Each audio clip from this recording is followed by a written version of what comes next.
I'm Naomi, 29 years old, and until last week, I thought I had finally earned my father's respect. Not just his affection, the bare minimum he dispensed in cautious doses, but his recognition that I was worthy of something more than polite applause at holidays. I was wrong. Before I continue, let me know in the comments what part of the world you're watching from. Also subscribe because another story drops tomorrow. Growing up in the Moreland household, you learned early where you ranked. My brother, Caleb, was 2 years older.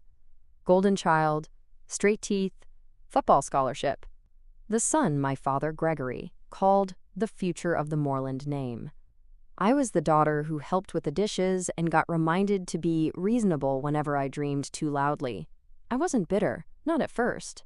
I genuinely believed if I worked hard enough, kept my head down, earned my place, he'd eventually see me. So I did. I graduated top of my high school class. Got into Columbia with a partial scholarship, took out loans, worked 2 part-time jobs, and interned every summer I could. Meanwhile, Caleb dropped out after sophomore year when he tore his ACL and needed time to heal. That healing took 7 years and several failed business ventures, all of which my parents quietly funded. When I landed a position at a mid-sized law firm straight out of law school, my mother threw a backyard brunch. Dad grunted a "well done" over his newspaper. Still, I held on to hope. Maybe he just didn't know how to show pride. Maybe he'd come around. It was at that firm I first discovered the power of documentation. Details matter. Records don't lie. That habit would save me later. But for now, I just kept building. By 28, I made junior partner, the youngest in the firm's history. I'd paid off my loans, moved into a high-rise apartment with a view of the Hudson, and started mentoring younger female associates who reminded me of myself. That's when my dad started calling more often. Little things. Asking for help, reviewing legal paperwork, checking in on how those stocks work. Once, he even asked my opinion about refinancing the house. It felt nice. Like maybe he was finally seeing me as more than a backup child. So when my mom mentioned the upcoming family meeting, I assumed it was just the usual quarterly dinner with extended relatives. We'd had them for years. Some glorified potluck where people passed green bean casseroles and passive-aggressive compliments. But this one felt different. Mom called twice to make sure I could attend. Dad wants to talk about the future, she said vaguely. I pressed, but she only repeated, "Just be there. It's important." The house I grew up in hadn't changed. Same sun-faded wallpaper. Same ticking wall clock in the dining room. Same faint smell of lemon pledge and pot roast. But the energy that evening was electric. Caleb stood near the fireplace, chatting with Uncle Reed, and a few of our cousins like a man campaigning for office. He wore a navy blazer and held a whiskey glass like it was a prop. I arrived 5 minutes early, just in time to hear him say, "We'll get the land reappraised first, then start development." Dad and I already discussed it. Development? My stomach nodded. What land? I crossed the room, kissed Mom's cheek, nodded politely to my aunts, and took a seat near the end of the long table. There were 22 of us in total. Almost every family member was present, except my younger cousin Bailey, who was out of state for med school rotations. Dad cleared his throat and stood at the head of the table. "Thank you all for coming," he began, the voice of a man used to commanding rooms. As most of you know, I've spent the last 4 decades growing this family's name and reputation. I bit back a comment. He ran a hardware chain that hadn't updated its logo since 1992. But whatever, he continued. It's time to start thinking about the next generation of leadership. I glanced toward Caleb, who gave me a smug little smile and raised his glass. Dad laid out a file folder. Inside were blueprints, deed copies, and proposed business plans. "For years," he said, "I've held on to the old timber plot outside Rockwell, 47 acres. Undeveloped, but valuable. I've decided to pass it on to my son, Caleb." Murmurs around the table, some polite applause, a few looks of surprise. I sat frozen. No mention of me, no eye contact. Just, "My son, Caleb," Dad went on. "He's got the vision, the grit, the entrepreneurial drive. He'll expand the Moreland legacy." I couldn't believe what I was hearing. I'd built my entire career on merit, while Caleb bounced from one half-baked scheme to another. And yet, In this moment, my father named him not just the heir to some land, but to the entire family identity. I stood. Everyone looked at me. Even Caleb's grin faltered. "I have something to say," I said evenly. My heart thundered in my chest, but my voice stayed calm. "I'd like to play something." I took out my phone and tapped a file labeled October Call, Dad. It was a recording from 3 weeks prior, a Sunday afternoon. I'd been at the office reviewing contracts when Dad called, just to chat. What he didn't know was that I'd started recording our calls, after the last time he misquoted me to get out of paying a legal bill. The audio started playing through the room's Bluetooth speaker system, which my cousin Josh helped me connect. Dad's voice filled the room. "Honestly, Naomi, I don't trust Caleb to handle money. If I left that land to him, he'd probably sell it in 6 months for a new truck and a crypto investment." The room went silent. Another part of the recording played. "You're the only one I know who could make it valuable long-term. But your mother says it'd look bad not to include your brother." I looked at my father. His face had gone pale. More words spilled from the speaker. "I just wish you were a man. Then this would all be simpler.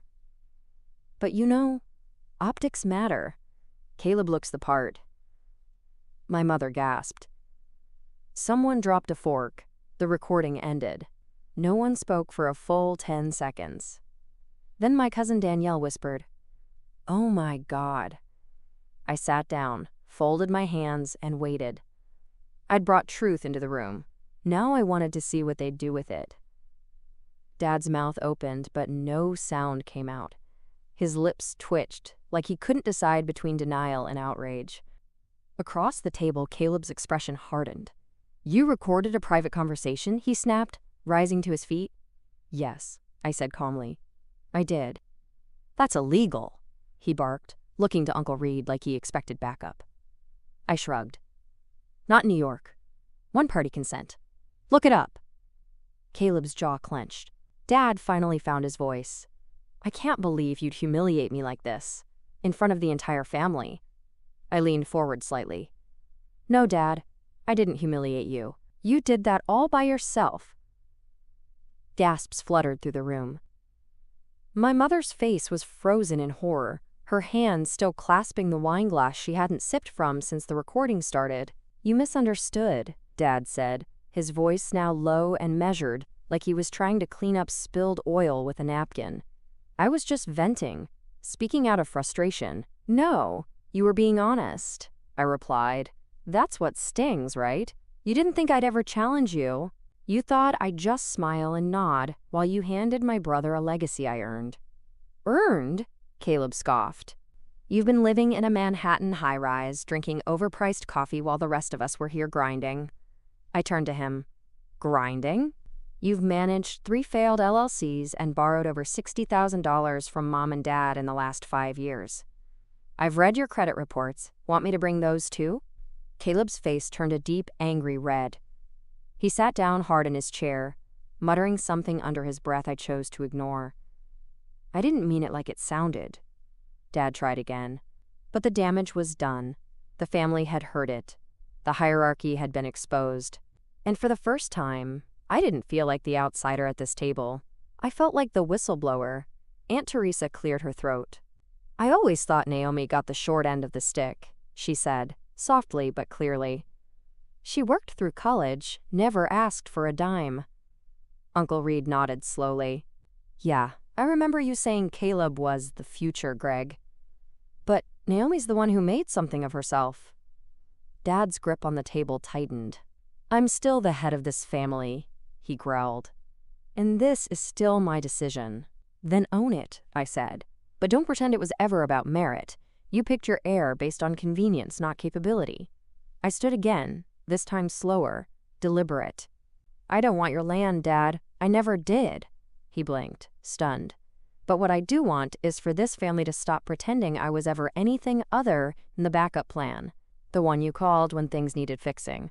The one you ignored until she became too successful to dismiss." I walked to the doorway, every eye in the room following me. But before I left, I turned back. "One more thing." I held up my phone again. "The recording? That's not the only one I have. Gasps again.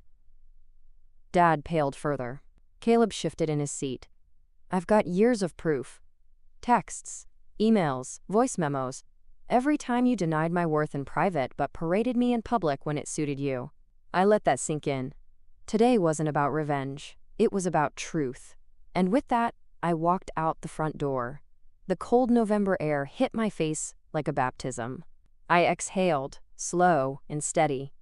Behind me, the murmurs rose. Questions, whispers, arguments already breaking out. But I didn't look back. My heels clicked against the driveway pavement as I walked to my car. Inside, I locked the doors, sat in silence for a moment, and let the tears come, not from sadness, but release. I wasn't shaking. I wasn't afraid. I was done waiting to be chosen. Halfway through the drive home, my phone buzzed. A text from my cousin, Danielle. I just wanted to say, that was the bravest thing I've ever seen. 5 minutes later, another from my Uncle Reed. If you ever decide to run the business, I'd back you. Fully. I stared at those messages. Then I opened my notes app and typed a new title, Moreland Legacy, rewritten. Because maybe I didn't need the land. Maybe I didn't need Dad's blessing. But I had something better. The truth. And my own voice. By the time I got back to my apartment, I had 17 unread messages. 7 from Mom. 3 from Dad. 4 from Caleb. Including one that just said, "You're dead to me." 2 from relatives I hadn't heard from in months. All of them vibrating with urgency, anger, or some mix of both. I put my phone on silent. For the first time in my life, I wasn't rushing to do damage control. Let them sit with it. Let them hear the silence that followed the truth. I poured myself a glass of wine, sank into my couch, and stared out at the city lights blinking across the skyline. This wasn't how I'd imagined it. I'd fantasized about Dad finally acknowledging my success in front of the family, telling them how proud he was of me. Instead, he gave my brother my future, and I gave them a truth bomb that fractured the fantasy forever. I sipped slowly and opened my laptop. For weeks, I'd been working on a side project, something I hadn't told anyone about, a boutique legal consultancy for small, women-led businesses. I called it First Draft. The name was a nod to second chances, and writing your own story from the start. I had the logo, the plan, and a few potential clients from networking events. What I didn't have was the fire. Until now.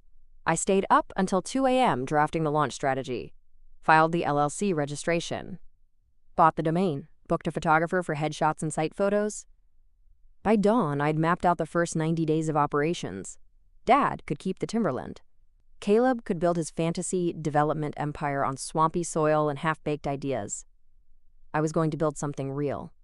Something mine. Later that afternoon, I got an email from Aunt Lydia. Subject line, brave. The body was short. I've watched your father play favorites for decades. You weren't wrong to expose him. Just know some of us are rooting for you. I stared at that message longer than I expected, because it made me realize something important. I wasn't alone. For years, I'd felt like the odd one out. The overachiever, the serious one, the too independent daughter who didn't ask for help or handouts. But maybe I'd just been the first to see through the illusion. And now that I'd spoken, others were willing to say it too. The next day, I took the morning off and drove back to the firm, not to work, but to clear out my personal things. My decision was final. I wasn't staying. When my managing partner asked why, I smiled. Because I'm finally building something for myself. She looked surprised for a moment, then nodded. Good. Just make sure they can't ignore you. That afternoon, I returned home to find an envelope taped to my apartment door. It was Dad's handwriting. Inside was a handwritten letter. 6 pages. Sloppy, angry, defensive. Full of justifications and half apologies. But one line stood out. You'll regret making enemies of your family. I folded the letter neatly and dropped it into the shredder. Because that was the problem, wasn't it? Haas. Dad still thought this was about enemies. About war. About me taking something from him. He couldn't fathom that I didn't want his power. I just wanted peace. That evening, I received another message. this time from Caleb's ex, Miriam. We hadn't spoken in years. Just saw the group chat explode. I'm proud of you, Naomi. Also, I still have Caleb's old laptop with years of financial nonsense on it.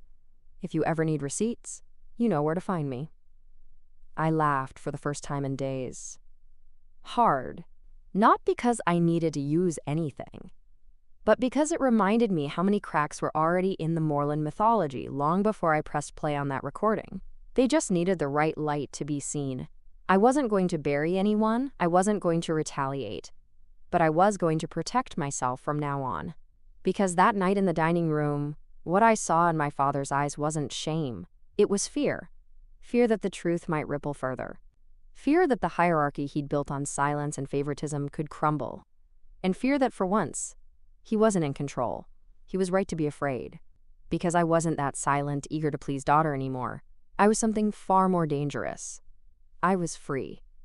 2 days later, I got a call from Grandma Elise. She was 82. Sharp as ever, and the only person in the family whose approval I'd always wanted, but never needed to beg for. "Naomi," she said. No preamble. "You lit a fire under this family, didn't you?" I exhaled. "I didn't mean to hurt anyone." "Good," she snapped. "Because you didn't." There was a pause. Greg's been playing kingmaker since he was a teenager. Took after his father, full of pride, short on introspection. I was quiet. "You didn't break anything," she added. "You just showed them the cracks." Her voice softened. "And I'm proud of you." I blinked fast, trying not to cry. This woman had survived a Depression-era childhood, raised 5 kids, and buried 2 husbands. She wasn't one to throw compliments like confetti. "I meant what I said," I whispered. "I don't want the land." "I know," she said, "but you should still get what's yours." "What do you mean?" There was rustling on the line. "I've got the original deed paperwork." I sat up. "What?" "Your great-grandfather willed that land to both of his grandchildren. That includes me. And by extension, my line." My heart pounded. "You mean?" "It was never just your father's to give." She paused, then added, "I've got the documents, and I've got time this weekend. Come by." That night, I drove upstate to her house. It was a modest 2-story with a wraparound porch and a lawn that needed mowing. Inside it smelled like lavender and paper and old coffee. She handed me a folder. Inside were scanned copies, notarized wills, and hand-signed amendments from 1964 and 1983. And sure enough, 47 acres in Rockwell were split between 2 names, Gregory Moreland and Elise Davenport. Grandma Elise had never sold, signed over, or reassigned her portion. Which meant half of the land wasn't my father's to give. It was hers. And by legal default, mine. I stared at her, stunned. "Why didn't you ever tell anyone?" She shrugged. "Your dad always assumed I'd just roll over. Would you have?" She looked me dead in the eye. "I might have. For peace, for family. But then he tried to erase you from the picture entirely." She slid the folder toward me. "I figured it was time someone drew a line in the soil." I drove home with the folder on the passenger seat like it was made of gold. Because it was more than proof. It was power. But I didn't tell anyone. Not yet. I needed to be smart. Strategic. I scheduled a meeting with a real estate attorney the following Monday. Ems. Radley was blunt and brilliant. "This deed is valid," she said, flipping through the copies. "And if you want to contest any development plans, you've got every right." She looked up at me. "You want to make some noise?" "No," I said. "I want to make them listen." She smiled. "Even better." That night, I typed up an email to my father. Attached were the deed scans and a short, formal message. "Per our family meeting, you announced development plans for the Rockwell land. However, those plans failed to acknowledge existing co-ownership. Please see attached documents confirming legal rights held by Grandma Elise and her designated heir. Any further action regarding the land will require mutual agreement. Sincerely, Naomi Moreland." I hit send. 10 minutes later, my phone rang. I let it go to voicemail. Another call. Then a third, from my mother. This time, I picked up. "Naomi," she said, her voice low and rattled. "Your father is furious. Tell him to read the attachments." Why are you doing this? "Because he made decisions like I didn't exist," I replied. "And now he knows I do." She sighed, and for once, it sounded honest. "I wish things had been different." I nodded, even though she couldn't see it. "Me too, but I didn't take it back. I wouldn't. Because this wasn't revenge. It was restitution. A quiet reckoning. And it had only just begun. The next morning, the real war began. I woke up to an email from Caleb. All caps. Full of threats. "You're ruining everything. Dad says the investors are pulling out. This was our shot. You've always been jealous." I didn't reply. I forwarded the message to Ms. Radley and poured myself a coffee. Let him rage. Let him unravel. I wasn't the one clinging to a crumbling fantasy. A few hours later, I received a legal notice, hand-delivered. My father's attorney was challenging the deed, claiming the land was understood to be his alone due to, quote, decades of stewardship and financial investment. But guess what? Intent isn't ownership. Paperwork is.